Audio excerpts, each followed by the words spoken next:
সাবের হোসেন চৌধুরীর সাথে কূটনীতিকদের সাক্ষাতের ঘটনাকে ব্যক্তি পর্যায়ের আলাপ বলে মনে করে বিএনপি। ইউরোপীয় ইউনিয়নের রাষ্ট্রদূতের সাথে বৈঠকের পর দলটির স্থায়ী কমিটির সদস্য আমির খসরু মাহমুদ চৌধুরী বলেন, কালক্ষেপণ না করে ইসিকে দ্রুত নির্বাচনের ক্ষমতা দেয়া উচিত।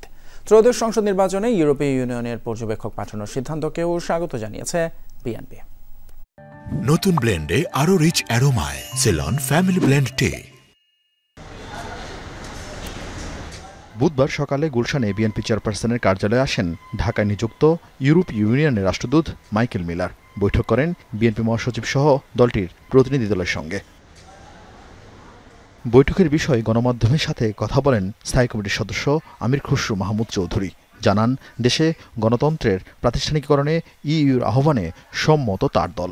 ইউরোপিয়ান ইউনিয়ন থেকে ওনাদের অবজারভার পাঠাবেন, অবশ্যই এটাতে আমরা স্বাগত জানিয়েছি। এবং বাংলাদেশের গণতন্ত্র যদি অব্যাহত রাখতে হয়, আমাকে প্রাতিষ্ঠানিক রূপ দিতে হবে।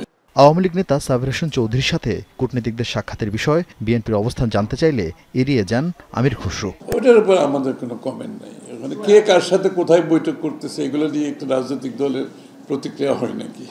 এটা তাদের ব্যক্তিগত ব্যাপার, এগুলো নিয়ে আলোচনার কোনো বিষয় নেই। কথা বলেন নির্বাচনী ব্যবস্থা পরিবর্তনের দাবি নিয়েও। আহ্বান জানান নির্বাচন সংক্রান্ত সরকারি সিদ্ধান্ত দ্রুত ইসিকে অবহিত করার। নির্বাচন যেহেতু এখন আমাদের সামনে চলে আসছে, সুতরাং আমরা 3 মাসের জন্য অপেক্ষা না করে 3 মাসের আগে সমস্ত দায়িত্ব নির্বাচন কমিশনের নিয়ন্ত্রণে যেটা থাকে সেটাকে আমরা যে আলোচনা এসছে সেটা এখন থেকে হওয়া উচিত। যে সিদ্ধান্তগুলো নির্বাচনকে প্রভাবিত করতে পারে, নির্বাচনকে নিয়ে জড়িত, সেই বিষয়গুলো এখন থেকে নির্বাচন কমিশনের অবগত থাকা উচিত।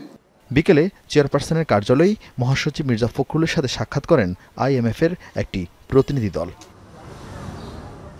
আরিফিন শাকিল, যমুনা নিউজ, ঢাকা।